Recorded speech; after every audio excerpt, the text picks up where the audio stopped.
Welcome back to Kids Alive Church. I'm Teacher Joanna and this is Squeaky the Squirrel.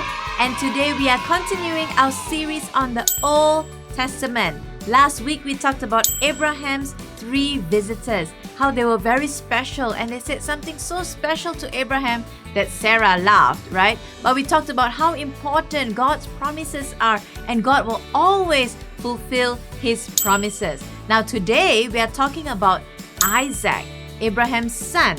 When he grew up, he was old enough to get married. Yeah?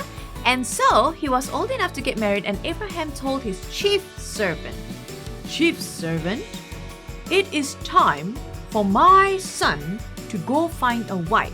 But I don't want him to marry anyone from this village. I want someone from my relatives, from my village where I came from." And so the servant packed his things, took a lot of things with him, the gold and everything that they wanted to give to the future wife, along with 10 camels, and off they went to find a wife for Isaac. So today's title is A Wife for Isaac. Actually, today's title is more for not just him finding a wife, but also about being generous. Is it important to be generous?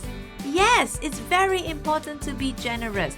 And so this is the story about how Rebecca and Isaac came together. And so the chief servant went all the way. And then he came to a well at the village. When he came to the well, he said to God, "The person that offers me and my camels water will be the one for Isaac." Now, when you think about it, how much water does one camel drink? Who knows? Do you know, Squeaky? Well, one camel can drink 75 liters of water. Look at this tub. This tub is about 5 liters of water. Now imagine 75 liters of water.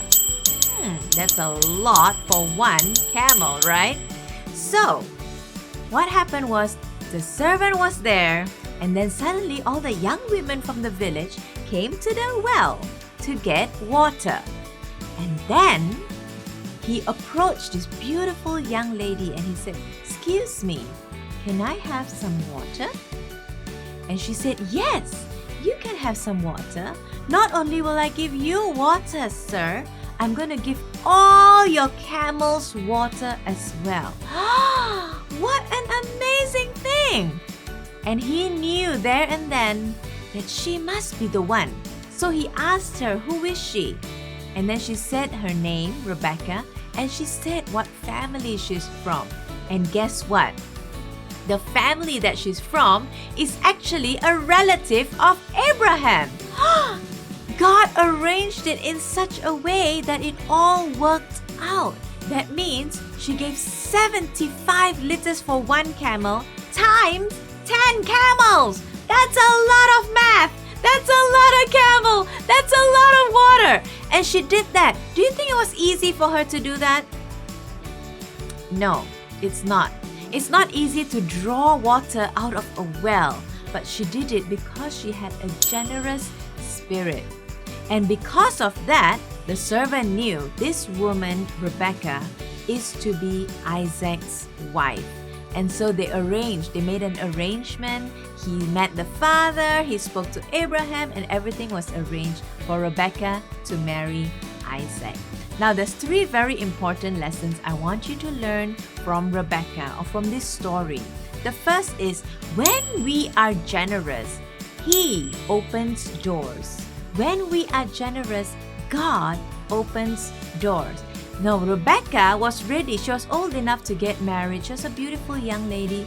And because of her generosity, God opened the door for her to meet this man and get married to a nice, rich, God-fearing family. That is what God does for us. when we are generous, He opens doors for us. So when we are generous in our tithing, in our offering, in giving our talents, that means whatever talent that you have, you want to use it for God. God will use it. God will open doors for us. Number 2, when we are generous, He takes notice. When we are generous, God takes notice. Meaning, she was there, right? And so happened that the chief servant noticed her. He spoke to her first. If you read the Bible in Genesis, you will find the chief servant spoke to her first. So when we are generous, God takes notice.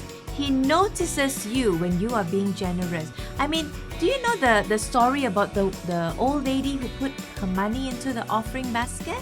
In the New Testament, there's a story like that.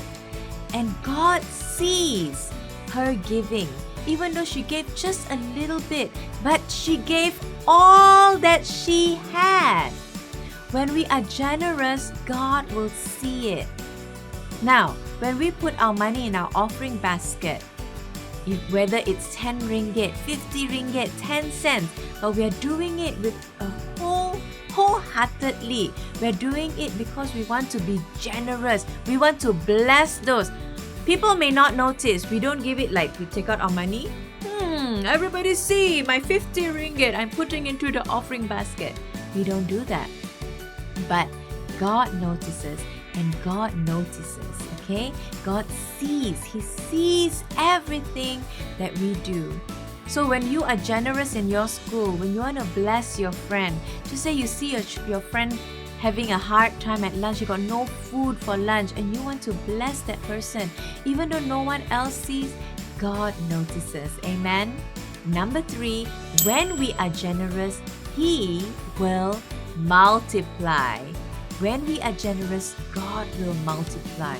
So God blessed Rebecca, and because He saw that she was generous, He blessed her. Not only was she blessed with a husband, she had a lot of riches come to her because Abraham comes from a rich family. And because of her generosity, her riches multiplied.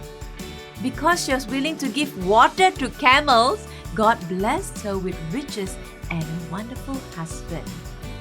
Amen? So I want you guys to understand the importance of being generous in whatever area. Alright, when we are generous, God will bless. And I want you to learn this from now so that when you grow up, you will learn that generosity towards God's kingdom is always a good thing because God will bless you. And now Karsten is going to tell us the memory verse. Thank you, Mommy. Thank you, Teacher Joanna. The memory verse for today will be Luke 6, verse 38. Give, and it will be given to you. Good measure, press down, shake it together, running over, will be poured into your lap. For with the measure you use, it will be measured to you. Bye-bye, Teacher Joanna. Wow, thank you so much, Karsten. Good try. That was an awesome job you did. So the memory verse is this. Luke 6 verse 38. Give and it will be given to you. A good measure, pressed down, shaken together, and running over will be poured into your lap. For with the measure you use, it will be measured to you. So guys, I hope you all are blessed with today's lesson. I hope you will learn to be generous with everything that you do, whether it's finances or whether it's your talent or even a word of kindness. Be generous and God will bless you. Alright? So continue guys to love on Jesus, and I'll see you guys in discussion. Squeaky and I are gonna say bye-bye.